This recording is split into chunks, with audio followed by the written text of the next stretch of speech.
இனிமேல் தான் பக்ரீத் பேட்சுக்கு நம்ம குட்டி வாங்க போகிறோம்.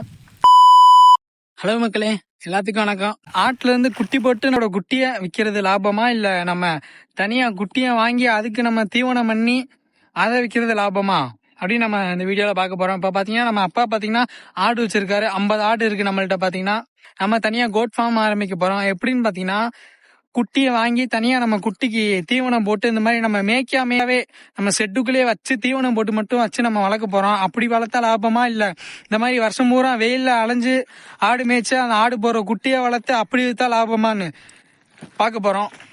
எது நமக்கு லாபம் அப்படின்னு நீங்கள் தெரிஞ்சுக்கணும்னா நம்மளை ஃபாலோ பண்ணி வச்சுக்கோங்க. போகிற வீடியோவில் உங்களுக்கு நான் அப்டேட் பண்ணுறேன். இப்போ பார்த்தீங்கன்னா இத்தனை வருஷம் நான் ஆடு தான் வச்சுருந்துருக்காரு.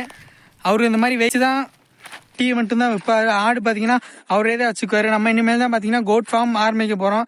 அது எப்படின்னு பார்த்தீங்கன்னா நம்ம இந்த மாதிரி ஆட்டிலேருந்து அவங்க விற்பாங்கள்ல அந்த மாதிரி குட்டியை வாங்கிட்டு நம்ம தீவனம் போட்டு இந்த மாதிரி மேய்க்காமேன்னு டோட்டலாக ஷெட்டுக்குள்ளே வச்சு தீவனம் போட்டு அடர் தீவனம் போட்டு நம்ம வளர்க்க போகிறோம். அப்படி வளர்த்தா லாபமா, இல்லை இப்படி ஆடு மேய்ச்சி இந்த மாதிரி ஆட்டிலேருந்து வர குட்டியை விற்றா நமக்கு லாபமானு தெரிஞ்சுக்க போகிறீங்க. நீங்கள் மறக்காமல் ஃபாலோ பண்ணி வச்சுக்கோங்க.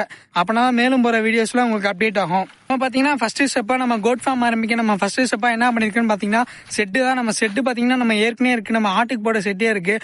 அதை தான் டோட்டலாக டிவைட் பண்ண போகிறோம். பாதி இங்கிட்டு பாதி இங்கிட்டு. பாதி பார்த்தீங்கன்னா இந்த ஆட்டுக்கு, பாதி செட்டு பார்த்தீங்கன்னா நம்ம வளர்க்க போகிற குட்டிக்கு.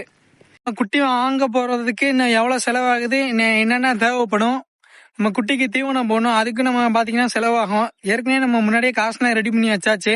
இனிமேல் தான் குட்டியை வாங்கிட்டு எவ்வளோ செலவாகுன்னு தெரிஞ்சுக்க போகிறீங்க.